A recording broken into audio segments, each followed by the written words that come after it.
Electoral బాండ్ల విడుదలపై supreme court తాజాగా మరోసారి కీలక ఉత్తర్వులు జారీ చేసింది. సోమవారం సుప్రీంకోర్టు ప్రధాన న్యాయమూర్తి జస్టిస్ డివై చంద్రచూడ్ సారథ్యంలోని 5 సభ్యుల ధర్మాసనం ఎలక్టోరల్ బాండ్లపై విచారణ చేపట్టింది, తీర్పును వెలువరించింది.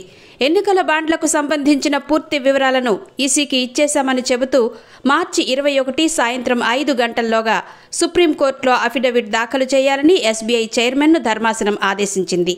వివరాలు అందిన వెంటనే వాటిని ఎన్నికల సంఘం తమ వెబ్సైట్లో అప్లోడ్ చేయాలని స్పష్టం చేసింది. బాండ్ల విషయంలో ఎస్బీఐ సెలెక్టివ్గా ఉండకూడదని, దీనికి సంబంధించిన ప్రతి సమాచారం బయటకు రావాలని సుప్రీంకోర్టు స్పష్టం చేసింది. దేన్ని దాచిపెట్టకూడదనే ఉద్దేశంతోనే అన్ని వివరాలను ఇవ్వాలని మేం తీర్పు చెప్పామని ధర్మాసనం పేర్కొంది. ఏ దాత ఏ పార్టీకి ఎంత ఇచ్చారనే విషయాన్ని తెలియజేసే యూనిక్ నెంబర్లతో పాటు అన్ని వివరాలను ఎస్బీఐ ఈసీకి ఇవ్వాల్సిందేనని స్పష్టం చేసింది.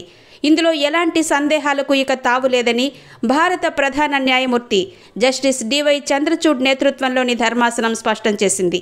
వచ్చే గురువారం సాయంత్రం 5 గంటల్లోగా అఫిడవిట్ దాఖలు చేయాలని ఎస్బీఐ చైర్మన్ దినేష్ ఖేరాను అత్యున్నత న్యాయస్థానం ఆదేశించింది. సుప్రీంకోర్టు విచారణ సందర్భంగా ఎస్బీఐ తరపున హాజరైన సీనియర్ న్యాయవాది హరీష్ సాల్వే ఎలక్టోరల్ బాండ్ల సీరియల్ కోడ్ను సైతం ఎస్బీఐ అందిస్తుందని కోర్టుకు తెలిపారు. మేం ఎలక్టోరల్ బాండ్లకు సంబంధించి మా వద్ద ఉన్న మొత్తం సమాచారాన్ని అందిస్తాం, ఎలాంటి డేటాను ఎస్బీఐ తన వద్ద ఉంచుకోదు అని సాల్వే చెప్పారు. ఎన్నికల బాండ్లను రద్దు చేస్తూ ఫిబ్రవరిలో సుప్రీంకోర్టు సంచలన తీర్పు వెలువరించిన సంగతి తెలిసిందే. గత 5 ఏళ్లలో జారీ చేసిన బాండ్ల వివరాలను ఈసీకి అందించాలని ఎస్బీఐని ఆదేశించింది.